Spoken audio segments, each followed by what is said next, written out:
안녕하세요. 조선과 세계를 연결하는 주간 조선타임즈입니다. 조선 뉴스 첫 번째입니다. 러시아 파견 노동자 관리 일꾼 대대적 교체 나서.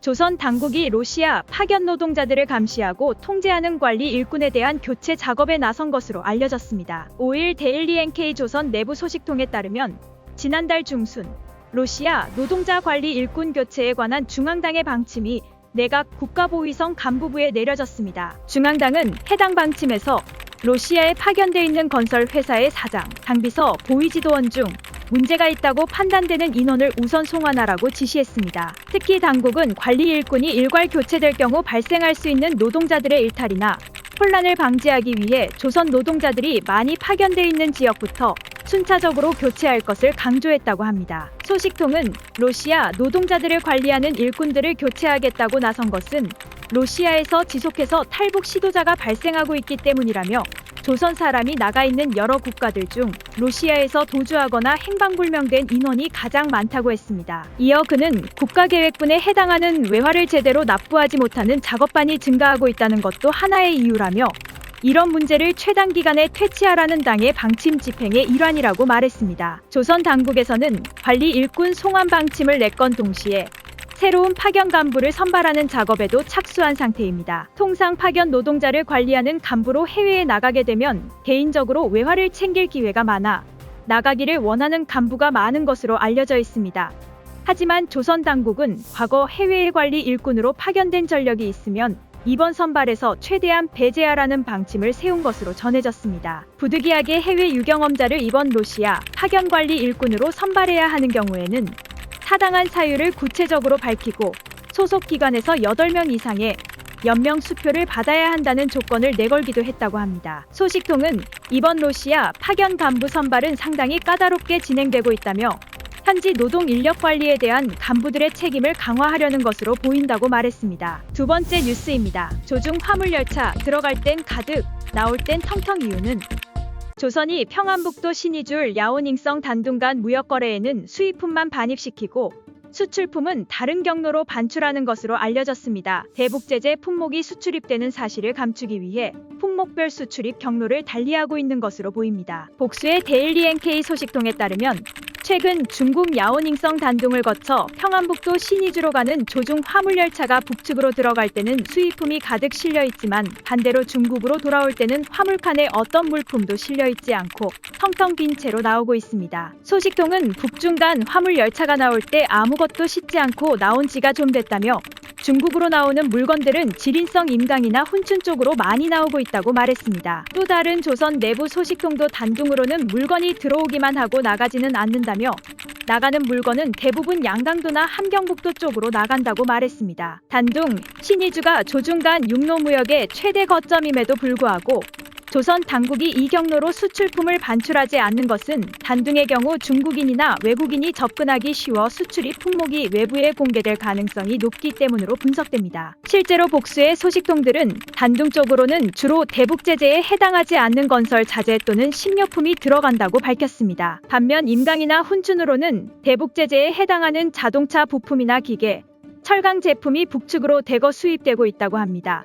조선에서 만들어진 눈썹, 가발 등의 임가공품도 임강, 훈춘 등의 지역을 통해 중국으로 반출되고 있습니다. 이런 가운데 이달 들어 조선으로 들어가는 조중 화물열차에는 의약품과 가공식품과 같은 비제재 품목이 주로 실리고 있습니다. 소식통에 따르면 소염제, 진통제, 해열제, 링겔 주사액 등 의약품이 최근 화물열차를 통해 조선으로 대거 반입되고 있습니다.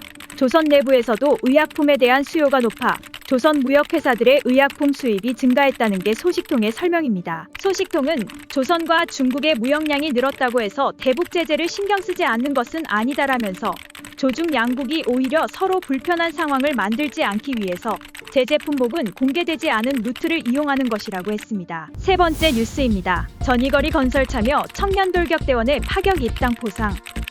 조선 당국이 평양 전이거리 건설에 참여한 청년 중 일부를 선발해 입당시키라는 파격 포상을 지시한 것으로 알려졌습니다. 함경북도 소식통은 데일리 NK에 중앙당 조직지도부가 지난달 말 평양시 형제상구역 서포지구 전이거리 건설에 참가한 청년 돌격대의 각 여단 지휘부에 노력적 위훈을 세워 원수님께 충성의 보고를 드린 청년들의 명단을 제출하고 이들을 영광스러운 조선노동당에 입당시키도록 하라는 지시를 내렸다고 전했습니다. 이에 따라 함경북도 여단은 평양시 전이거리 건설에 동원된 돌격대원 중 정치사상적으로 검증되고 성과가 높은 돌격대원 20여 명의 명단을 함경북도 당위원회에 제출했습니다. 이후 함경북도당은 이들에게 조선노동당 정당원, 후보당원의 영예를 안겨줄 것을 통보했습니다. 소식통은 도당은 입당 대상자 청년 돌격대원들을 모두 집으로 귀가시켜 가족과 동료들의 환대를 받게 하라고 지시하는가 하면 이들이 속한 기관 기업소 당위원회도 이 사안에 관심을 갖고 입당 추천을 위한 세포총회를 열라고 지시하기도 했다고 전했습니다. 세포총회에서 입당 심의를 통과한 이들은 시 군당위원회 심의까지 거친 후 이달 10일까지 도당위원회 당원 등록을 완료할 것으로 알려졌습니다. 이런 가운데 함경북도는 이번에 고향으로 돌아가는 입당 대상자 청년 돌격대원들을 열렬히 환대할 때 대한 중앙의 지시에 따라 이들에게 줄 식료품, 수산물, 과일, 채소 등의 선물을 준비하고 도당 일꾼들이 가정에 직접 방문하는 사업을 조직했다고 합니다. 소식통은 도당은 청년들을 대상으로 한 교양 사업에 즉각 착수했다며 교양 자료에는 입당 대상자가 된 청년 돌격대원들이 병들고 힘들고 배고프고 춥고 더운 속에서도 몸을 아끼지 않고 청춘의 기백으로 수도 평양을 위해 부끄럽지 않게 일해 원수님께 기쁨을 드리고 위훈을 세웠다며 적극적으로 추켜 세웠다고 말했습니다. 다만 청년들은 이 같은 교양 사업에 상당한 피로감을 호소하고 있다고 소식통은 전했습니다. 전이거리는 평양 3대형 명전시관 앞서산 내거리부터 삼봉다리를 잇는 구간으로 조선의 주요 건설 사업에서 큰 역할을 담당하는 청년 집단인 청년전의에서 이름을 따왔습니다. 김 위원장은 지난달 14일 딸과 함께 전이거리 준공식에 참석해 열혈 청년대군이 있어 사회주의 강국건설 위협의 승리는 확정적이라며 청년들을 치하한 바 있습니다.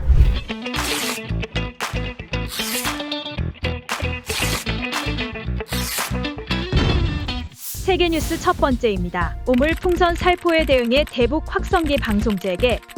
한국 정부가 조선의 대남 오물풍선 살포 재개에 대응해 대북 확성기 방송을 재개합니다. 한국의 대통령실은 9일 장호진 국가안보실장 주재로 긴급 국가안전보장회의 상임위원회를 열어 이날 중으로 대북 확성기를 설치하고 방송을 실시하기로 결정했다고 밝혔습니다. 대통령실은 우리 국민의 불안과 사회의 혼란을 야기하려는 어떤 시도도 용납할 수 없다며 우리가 취하는 조치들은 조선 정권에는 감내하기 힘들지라도 조선의 군과 주민들에게는 빛과 희망의 소식을 전해줄 것이라고 강조했습니다. 그러면서 앞으로 남북 간 긴장 고조의 책임은 전적으로 조선 측에 달려있을 것임을 분명히 한다고 경고했습니다. 앞서 조선은 지난달 28, 29일 담배꽁초, 폐지, 비닐 등 오물 쓰레기가 든 풍선 260여 개를 남쪽으로 살포했으며 이달 1일에도 오물풍선을 남쪽으로 날려보냈습니다. 조선은 지난 2일 오물풍선 살포를 잠정 중단한다고 밝혔으나 지난 6, 7일 탈북민들이 대북전단을 띄우자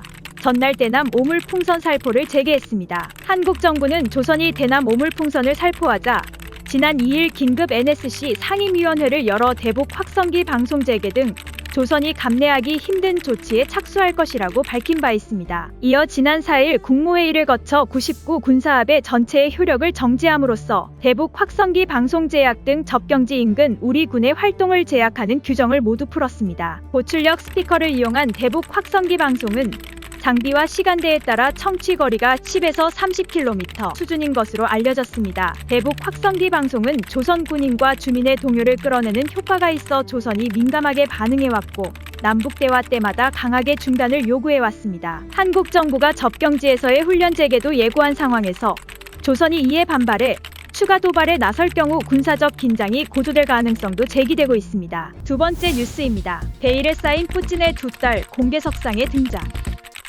공개석상에 거의 모습을 드러낸 적이 없었던 블라디미르 푸틴 러시아 대통령의 두 딸이 상트페테르부르크 국제경제포럼에서 연사로 나섰다고 미국 CNN 방송과 AFP 통신이 8일 보도했습니다. 보도에 따르면 푸틴 대통령의 딸로 알려진 마리아 보론초바와 카테리나 티오노바가 이달 5일에서 8일 열린 포럼에서 잇따라 연설했습니다. 우선 작은 딸인 티오노바는 지난 6일 군산복합체의 기술 주권 보장과 관련한 영상 강연을 했습니다. 그는 러시아 국가지력발달재단의 총책임자로 포럼 연설자 명단에 이름을 올렸으며 러시아군과 관련된 분야에서 일하는 것으로 전해집니다. 큰딸인 보론초바는 소아 내분비학 전문가로 러시아 과학진흥협회를 대표해 지난 7일 생명공학 혁신 등에 대해 연설했다고 외신은 전했습니다. 두 사람은 푸틴 대통령과 전 부인인 류드밀라 사이에서 태어난 딸들로 알려져 있습니다. 푸틴 대통령은 1983년 승무원 출신인 류드밀라와 결혼해 두 딸을 낳았지만 2013년 이혼했습니다. 푸틴 대통령은 딸들이 과학과 교육 분야에서 일하고 있으며 손자도 있다고 말한 바 있지만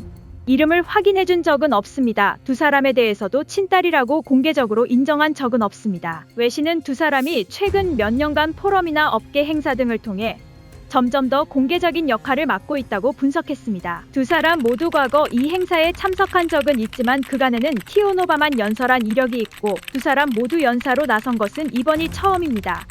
이들은 또 2022년부터 우크라이나 사태로 미국과 영국의 제재 대상에 올라가 있습니다. 크렘린궁 출신 정치분석가 예브게니 민첸코는 러시아 권력 구조를 다룬 보고서에서 대표적인 정치 엘리트의 왕자들이 부상하기 시작됐다고 지적했습니다. 미국 국제전략문제연구소의 마리아 스네고바야 선임연구원은 후계자에 대한 점진적인 권력 이양이 일어나고 있다고 진단했습니다.